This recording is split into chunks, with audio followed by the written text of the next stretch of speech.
Hello guys, welcome to my channel. Ishaan की बात सुनकर अंश ने उसकी आंखों में आंखें डालकर देखते हुए कहा, आपकी सारी बातें समझ रहा हूँ ईशान भाई, पर मुझे जब तक मेरे सवाल का जवाब नहीं मिलेगा मैं यहाँ से नहीं जाऊँगा। मुझे जानना है कि वह तीनों बच्चे मेरी तरह क्यों दिखते हैं। अंश की बात सुनकर ईशान कहता उससे पहले ही ईशानी ने कहा, देखो अंश। ईशानी ने इतना कहा ही था कि तभी अंश ने उसे हाथ से के इशारे से कहा, मुझे सिर्फ सच जानना है मोटू, मुझे सिर्फ इतना बताओ कि वह बच्चे किसके हैं और उनके फादर कौन है, और यह मत सोचना कि तुम मुझसे झूठ बोलकर बच जाओगी। मैं अंश कपूर हूँ, अगर चाहो तो मैं अभी इसी वक्त सच्चाई का पता लगा सकता हूँ, पर मुझे तुम्हारे मुंह से सच्चाई सुननी है। अंश की बात सुनकर ईशानी चुप हो गई। उसके मुंह से कुछ नहीं निकल रहा था। तुझे मुझसे नफरत करनी चाहिए, इनफैक्ट तू शायद मुझसे नफरत करती है, पर प्लीज़ मोटू मुझे एक बार सच्चाई बता दे, क्योंकि जो बात मेरे दिल में और दिमाग में चल रही है मैं उसे अपने मुंह से कहने की हिम्मत नहीं जुटा पा रहा हूँ। अंश के मुंह से यह बात सुनकर ईशानी की धड़कन तेज हो गई। ईशानी समझ गई थी कि अंश को शक हो चुका है कि तीनों बच्चे उसी के हैं, पर ईशानी यह सच्चाई अंश को बताना नहीं चाहती थी। पर वह इतना भी जानती थी कि अगर अंश चाहे तो के हैं या नहीं। ईशानी ने गहरी सांस लेते हुए कहा, अंश देखो, जो कुछ भी 5 साल पहले हुआ मैं वह तभी भूल चुकी थी। मैं वह सब कुछ भुलाने के लिए ही इंडिया से दूर चली गई थी। अब मैं 5 साल बाद दादू जी के लिए सिर्फ इसलिए वापस आई हूँ क्योंकि दादू की तबीयत ठीक नहीं है। प्लीज़ आज मेरी लाइफ को और कॉम्प्लिकेटेड मत बनाओ। मुझे पहले से ही जो कुछ भी हमारे बीच में हुआ उसे भुलाने के लिए 5 साल लग गए। ईशानी की बात सुनकर अंश ने यह कहा, ईशानी ने मैं जानता हूँ कि मुझे छोड़कर क्यों गई थी। मैं यह भी जानता हूँ कि तुम मुझसे प्यार करती हो, और मैं ये बेवकूफ़ हमेशा अपनी फीलिंग्स को छुपाने के लिए हम दोनों के बीच की दोस्ती को सामने लाता रहा, जबकि मेरे दिल में भी तुम्हारे लिए फीलिंग्स थी, अंश ने गहरी आवाज़ में कहा। अंश की बात सुनकर ईशानी हैरानी से उसकी तरफ देखने लगी। ईशानी को समझ नहीं आ रहा था कि उसे इस वक्त किस तरह से रिएक्ट करना चाहिए। जिस अंश से वह बचपन से प्यार करती थी, आज वह अंश उसके सामने कन्फेस कर रहा था कि उसके दिल में भी ईशानी के लिए फीलिंग्स थी। अंश इस वक्त काफ़ी ज़्यादा इमोशन में बह चुका था। जैसे ही उसे एहसास हुआ कि वह क्या कहने वाला था, वह चुप हो गया। फिर उसने खुद को संभालते हुए कहा, जो कुछ भी हुआ 5 साल पहले हुआ, उसे बातों को वहीं पर छोड़ो, क्योंकि अब हम 5 साल पीछे नहीं जा सकते। मुझे सिर्फ इतना जानना है कि वह तीनों बच्चे किसके हैं और उसके फादर का नाम। मुझे उसके अलावा कुछ भी नहीं जानना है मोटू। अंश को इतनी जल्दी बात बदलते देखा ईशानी ने मन ही मन एक करती मुस्कुराहट के साथ कहा, ज़रूर तुम्हारे दिल में भी पहले फीलिंग्स होगी, पर अब तो तुम्हारी गर्लफ्रेंड है, तुम्हें मेरी क्या ज़रूरत। इतना सोचकर वह मुस्कुराने लगी। फिर उसने मुस्कुराते हुए कहा, ठीक है अंश, मैं जानती हूँ अगर मैंने तुम्हें से सच्चाई छुपाने की कोशिश भी की तो आज नहीं तो कल तुम्हें यह बात पता ही चल जाएगी। मैं नहीं चाहती कि तुम मुझसे एक फरेबी समझो, इसलिए मैं खुद अपने मुंह से तुम्हें सच्चाई बताती हूँ। तो सुनो। इतना कहकर ईशानी ने गहरी सांस लेते हुए, जो कुछ भी तुम्हारे और मेरे बीच में हुआ था उसके बाद मैं काफ़ी डिप्रेस हो गई थी। मैं जानती हूँ तुम्हें यह बात भी पता चल गई होगी कि मैं तुमसे बहुत प्यार करती थी, और वह मैं बचपन से करती थी। मैं जानती हूँ तुम्हें मेरी बातें सुनकर काफ़ी अजीब लग रहा होगा, पर अब मैं सब कुछ क्लियर करना चाहती हूँ। ईशानी के मुंह से यह सुनकर कि वह बचपन से अंश से प्यार करती थी, अंश की आंखों में से आंसू बहने लगे, पर उसके चेहरे पर एक छोटी सी मुस्कुराहट आ गई। अंश हमेशा खुद को इस बात के लिए सोचता था कि क्यों वह ईशानी की आंखों में खुद के लिए प्यार नहीं देख पाया, क्यों उसने अपने प्यार को दोस्ती का नाम दे दिया। अगर आज अंश ने वह गलती नहीं की होती तो शायद आज ईशानी उसके साथ उसकी हमसफ़र के रूप में होती, और दोस्त से अच्छा हमसफ़र उसे शायद कभी नहीं मिलता। ईशानी ने अपनी बात आगे बढ़ाते हुए कहा, जब मैं इंडिया से इटली गई तब वहाँ पर मैंने एक कॉलेज में एडमिशन ले लिया। वहाँ जाने के 1 महीने बाद मुझे पता चला कि मैं ट्रिपलेट के साथ प्रेग्नेंट हूँ। इतना कहकर ईशानी चुप हो गई। उसने यह बात काफ़ी मुश्किल से अपने मुंह से निकाली। वही ईशानी को सच्चाई बता देते एक, अगर ईशान और बाकी सभी सिंघानियों को तीनों बच्चों के बारे में पता चले। पर आज ईशानी ने अपने मुंह से ही सारी सच्चाई अंश को बता दी थी। ईशानी के मुंह से यह बात सुनकर अंश, जो कि उसके जवाब का इंतजार कर रहा था, उसके कदम लड़खड़ा गए। वो पीछे गिरने वाला था, पर उसने काफ़ी मुश्किल से खुद को संभाल लिया। इस वक्त उसका चेहरा सफ़ेद पड़ा हुआ था। उसे समझ नहीं आ रहा था कि यह जानकर कि वह तीनों बच्चे उसी के हैं, उसे किस तरह से रिएक्ट करना चाहिए। ईशानी ने अंश की तरफ देखा और उसके रिएक्शन देखकर ईशानी ने मुस्कुराते हुए कहा, मेरे भी रिएक्शन यही था, क्योंकि एक साथ 3 बच्चे मेरे लिए, वह भी बिना शादी के, बहुत मुश्किल था। पर मैंने डिसाइड किया था कि मैं उन्हें जन्म दूंगी, क्योंकि जो कुछ भी हमारे बीच में हुआ वह तुम्हारे लिए एक गलती थी, मेरे लिए नहीं, जो मैं अपने बच्चों को गलती समझकर मार दी थी। इसलिए मैंने उन्हें जन्म दिया और आज मेरे तीनों बच्चे मेरे साथ हैं। ईशानी के मुंह से सच्चाई सुनकर अंश की आंखों से तेजी से आंसू बहने लगे। अंश घुटनों के बाद ईशानी के सामने बैठ गया। उसने रोते हुए कहा, आई एम सॉरी मोटू, मुझे पता है तू आज भी मुझे उससे बात के लिए मुझे गुस्सा है। इनफैक्ट तू मुझसे नफरत करती है। मैंने तुझे कहा था कि जो कुछ भी हमारे बीच में हुआ गलती है। आई नो मोटू, वह गलती नहीं थी। सॉरी मोटू, प्लीज़ मुझे माफ़ कर दे। तुझे मुझे जो सज़ा देनी है दे दे, पर प्लीज़ मोटू मेरे साथ अजनबी की हो की तरह में भी यह उम्मीद कर, प्लीज़ मोटू, कहते हुए अंश फूट फूट कर रोने लगा। अंश को इस तरह से रोता देखकर ईशान की आंखों से भी लगातार आंसू बह रहे थे। उसे इस वक्त ऐसा लग रहा था जैसे उसने अपने दिल पर रखा हुआ एक बहुत बड़ा बोझ उतार दिया हो। वह हमेशा यही सोचती थी कि भले ही जो कुछ भी हो, अंश तीनों बच्चों का पिता है और उसे तीनों बच्चों के बारे में कुछ भी नहीं पता। इनफैक्ट उसे यह भी नहीं पता कि उसके 3 बच्चे हैं। पर आज फाइनली मजबूरी में ही सही, ईशानी ने अंश को बता दिया था कि उसके 3 बच्चे हैं। अंश इस वक्त पूरी तरह से टूटा हुआ था। एक गलती के कारण न सिर्फ उसने ईशानी बल्कि अपने पिता 3 बच्चों को खुद, इस वक्त उसे खुद पर इतना गुस्सा आ रहा था कि वह खुद को ही थप्पड़ मारने लगा। अंश की यह हरकत देखकर सिंघानिया परिवार के लोगों ने हैरानी से देखने लगे। सात्विक जी यह देख नहीं सके और आगे बढ़कर उन्होंने अंश को रोकते हुए कहा, अंश पागल हो गए हो क्या? आप क्या कर रहे हैं? अंश ने रोते हुए कहा, अंकल, मैं खुद की ज़िंदगी खुद के हाथों से बर्बाद की है। अंश की बातें सुनकर सात्विक जी ने कहा, अंश चुप हो जाओ, बच्चों की तरह हरकतें बंद करो, तुम अब छोटे बच्चे नहीं रहे। अनजाने रोते हुए कहा, अंकल, मेरे 3 बच्चे हैं, मैं 3 बच्चों का फादर हूँ। कहते हुए न जाने कैसे उनके चेहरे पर मुस्कुराहट आ गई। इस वक्त उसकी आंखों में आंसू थे पर चेहरे पर मुस्कुराहट थी। उसने कहा, अंकल, वो तीनों मेरे बच्चे हैं, मैं उनके पापा हूँ।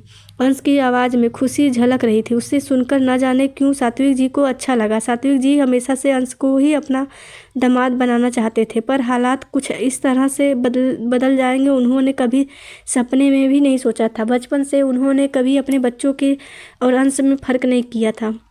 उसी तरह से कपूर फैमिली के लोगों ने भी अंश, ईशानी, क्रिस, ओम, दक्ष में फ़र्क नहीं किया था। सभी लोग अपने बच्चों की तरह ही उन सबको ट्रीट करते थे। अंश का रिएक्शन देखकर ईशानी को भी समझ नहीं आ रहा था क्योंकि उसे क्या करना चाहिए। अंश के चेहरे की खुशी वह भी आसानी से देख सकती थी। कुछ देर बाद खुद को संभालने के बाद अंश खड़ा हुआ। उसने ईशानी की तरफ देखकर बड़ी सी मुस्कुराहट के साथ कहा, मोटू, सच में वो तीनों मेरे बच्चे, उनका पापा हूँ।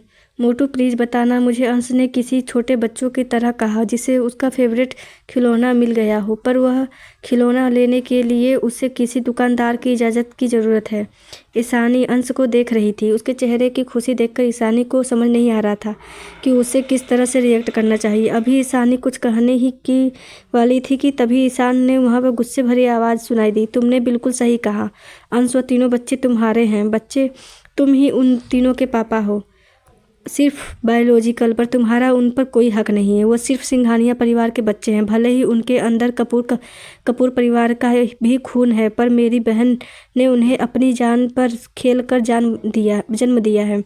और सोचना भी मत कि तुम और तुम्हारा परिवार उन बच्चों को मेरी बहन से अलग कर पाएगा। भले ही तुम पैसे और पावर से हमसे ज़्यादा हो, पर ईशान सिंघानिया अपनी पूरी ताकत लगा देगा अपने भतीजा भतीजी, अपनी बहन को प्रोटेक्ट करने के लिए। ईशान, इसलिए इस बारे में सोचना भी मत कि तुम उन्हें हमेशा पिछले 5 सालों का गुस्सा अपने अंदर दबाए रखा था। आज फाइनली वह गुस्सा फूट पड़ा था। अंश ने अपने आंसू पोंछते हुए कहा, यह आपकी ऐसी बात कर रहे हैं ईशान भाई, मैं इतना बुरा नहीं हूँ कि मोटू से उस बच्चों को अलग करूँ।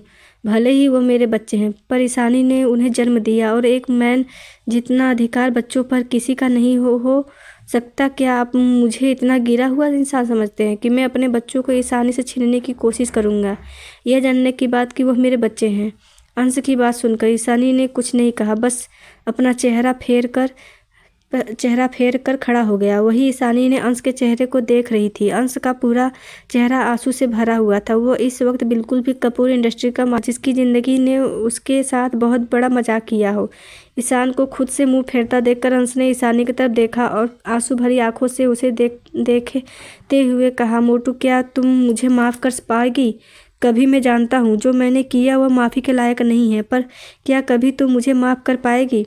अंश की बात सुनकर ईशानी ने उसकी तरफ देखा। अंश के चेहरे पर आंसू और आंखों में दर्द नजर आ रहा था।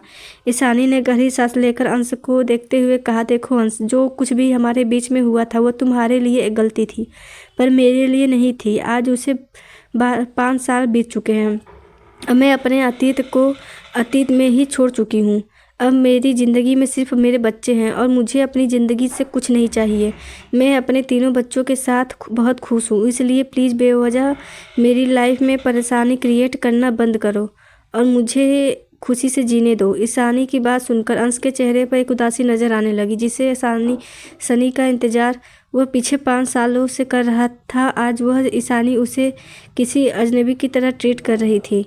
अंश को ऐसा लग रहा था जैसे उसकी पूरी ज़िंदगी एक झटके में पलट गई। भले ही 5 साल तक ईशानी उसके पास नहीं थी, पर उसे यह उम्मीद थी कि एक दिन वह ईशान को ढूंढ लेगा और उसके बाद ईशानी उसे माफ़ कर देगी। पर अब ईशानी जब उसके सामने थी और उसके साथ किसी अजनबियों की तरह बिहेव कर रही थी, तब अंश को और ज़्यादा दर्द महसूस हो रहा था, जितना दर्द उसे इन 5 सालों में भी नहीं हुआ था। अंश में उदासी भरी आवाज़ में कहा, क्या सच में मेरी वजह से तुझे तेरी लाइफ में प्रॉब्लम क्रिएट होती हुई नज़र आ रही है? मोटू, क्या सच में मैं तेरे लिए एक परेशानी हूँ? अंश की आवाज़ में दर्द था। ईशानी ने अंश की तरफ देखा और कहा, अंश, अगर तूने कभी दिल से मुझे अपनी दोस्त माना है तो प्लीज़ यहाँ से चला जा। मुझे कोई बात नहीं करनी प्लीज़। मैं पहले ही दादाजी की तबीयत को लेकर परेशान हूँ, मुझे आराम करना है प्लीज़ आज। ईशानी की बात सुनकर अंश ने एक नज़र उसकी तरफ देखा और फिर एक दर्द भरी मुस्कुराहट के साथ लिविंग रूम से बाहर की तरफ जाने लगा। वहीं अपने एक बार कहने के बाद ही अंश को इस तरह से जाता देख ईशानी हैरान थी, यहाँ तक कि ईशान भी हैरान था। उसे यकीन नहीं हो रहा था कि बच्चों के बारे में जानने के बाद भी अंश का यह रिएक्शन होगा। दरवाजे के पास जाकर अंश रुक गया। उसने पलटकर ईशानी की तरफ देखकर एक दर्द भरी मुस्कुराहट के साथ कहा, आज मैंने अपने हाथों से खुद की ज़िंदगी बर्बाद की है। मोटू, तू बिल्कुल सही कहती है। मैं एक नंबर का गधा हूँ, अपनी ज़िंदगी में खुद के हाथों से बर्बाद की है, तो अब इस बर्बादी को मुझे ही सहना होगा। इतना कहकर अंश ने दरवाज़ा खोला और घर से बाहर निकल गया। अंश की आवाज़ में दर्द महसूस वहाँ पर मौजूद हर एक इंसान कर सकता था। वही ईशानी, जो अब तक अंश के साथ रूडली बिहेव कर रही थी, अंश के बाहर जाते ही फूट फूट कर रोने लगी। रोते रोते वो घुटनों के बल जमीन पर बैठ गई। ईशानी को इस तरह से टूटा हुआ देखकर सात्विक जी, सोनिया जी, जानकी जी, ईशान जल्दी से उसके पास आए। सोनिया जी ने ईशानी का चेहरा अपने हाथों में भरकर रोते हुए कहा, ईशानी बेटा संभल खुद को, तो इस तरह से कमज़ोर नहीं पड़ सकती। तू मेरी स्ट्रांग बेटी है ना। पिछले 5 सालों से जिस तरह से तूने खुद को संभाला है, तुझे आगे भी संभालना होगा ईशानी। सोनिया जी की बात सुनकर ईशानी ने उनकी तरफ आंसू भरी आंखों से देखते हुए कहा, माँ, मैं इतनी पत्थर दिल कैसे हो सकती हूँ? अंश मेरी आंखों के सामने रो रहा था माँ, पर मैंने उसे चुप नहीं कराया, बल्कि मैंने उसे इतनी कड़वी बातें कही, उसे यहाँ से चले जाने के लिए भी कहा। माँ, मैं इतनी बुरी कैसे बन गई? ईशानी की बात सुनकर सोनिया जी कहती हैं, उससे पहले ही ईशान ने कहा, ईशानी, बेवकूफ़ों की तरह जैसी बात मत कर, बंद कर दे। मैंने तुझे पहले ही बताया था, तुझे अंश से दूरी मेंटेन करनी होगी। यही तुम्हारे लिए और बच्चों के लिए सही होगा, वरना फ्यूचर में तुम लोगों की ही ज़िंदगी आपस में उलझ जाएगी। ईशानी ने ईशान की बातों पर बिल्कुल ध्यान नहीं दिया और सोनिया जी के कंधे पर अपना सर रखकर रोने लगी।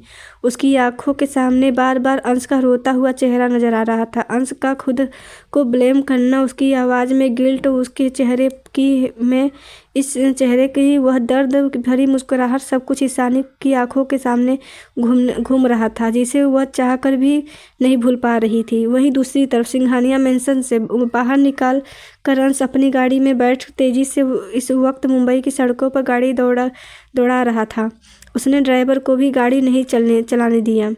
अंश की आंखों में इस वक्त आंसू गिर रहे थे। वह किसी पागल की तरह 200 की स्पीड से अपनी गाड़ी को मुंबई की सड़कों पर दौड़ा रहा था। अंश के कानों में बार बार ईशानी की बातें घूम रही थी। वो तीनों तुम्हारी ही बच्चे हैं। अंश ने खुद से कहा, मैंने सब कुछ बर्बाद कर दिया मोटू, सब कुछ सिर्फ और सिर्फ अपनी एक गलती की वजह से। अपने प्यार को अगर मैंने पहले समझ लिया होता तो आज तुम और हमारे तीनों बच्चे मेरे साथ होते हैं, पर हम एक हैप्पी फैमिली की तरह साथ में जी रहे होते। पर मैंने सब कुछ बर्बाद कर दिया। मैंने तुम्हें इतना बड़ा दुख दे दिया। मेरे खुद के बच्चों को लगता है कि उनका कोई फादर नहीं है। मेरी बेटी अपने पापा को याद करके रोती है। अंश की आंखों के सामने बार बार अंशी का छोटा सा चेहरा आ रहा था जब वह रोते हुए कह रही थी कि उसके पापा नहीं हैं। अंश की स्टीयरिंग व्हील पर हाथ पटकते हुए कहा, मैंने सब कुछ पर बात कर दिया। इस वक्त बिल्कुल भी होश में नहीं था। उसका ध्यान भी सामने ड्राइविंग पर नहीं था। तभी उसे सामने से आता हुआ एक ट्रक नजर आया। अंश की स्पीड काफ़ी तेज़ थी, इसलिए उसने जल्दी से गाड़ी को साइड में कर दिया। अगर 1 सेकंड की भी देरी होती तो शायद अंश की टक्कर हो जाती। पर इतना सब कुछ होने के बाद भी उसके चेहरे पर डर और शिकन नजर नहीं आ रही थी, क्योंकि आज वो खुद से इतना ज़्यादा नाराज़ था जितना शायद वो पूरी ज़िंदगी में कभी खुद से नहीं हुआ होगा। गाड़ी रोकने के बाद अंश ने अपना सर स्टीयरिंग व्हील पर रखते हुए कहा, क्या कोई रास्ता नहीं है मोटू मेरी गलती को सुधारने का? क्या फिर से तू मुझे एक मौका नहीं दे सकती? क्या तुम मुझसे इतनी नफरत करने लगी है कि तू मुझे मेरी शक्ल भी नहीं देखना पसंद? आखिर क्यों? सब कुछ बदल गया मोटू। कितनी अच्छी लाइफ थी हमारी, पर 5 सालों से सब कुछ बर्बाद हो चुका है, सब कुछ। वहीं दूसरी तरफ इस वक्त सिंघानिया मैंसन में इंसानी अपने रूम में पेट के बल लेटी हुई थी। उसके हाथ में एक तस्वीर थी। उस तस्वीर में अंश ईशानी के गाल खींच रहा था। ईशानी का मुंह बना हुआ था। अंश के चेहरे पर एक क्यूट सी मुस्कुराहट थी जिसमें वह बिल्कुल अंशी की तरह प्यारा लग रहा था। ईशानी में इस फोटो को अपने सीने से लगाते हुए कहा, सब कुछ बदल चुका है। हमारे पुराने दिनों को वापस नहीं ला सकते जिसमें हम दोनों हमेशा साथ रहते थे, एक दूसरे की सारी प्रॉब्लम को चुटकी बजाते हल कर देते थे, हमारी जान बसती थी एक दूसरे में। कितना कुछ बदलते हंस भैया ऐसे घूमा कि सारी पुरानी यादें अपने साथ बहा कर लेकर चला गया। ईशानी अभी तक सब सोच रही को इस वक्त ओम कॉल कर रहा था।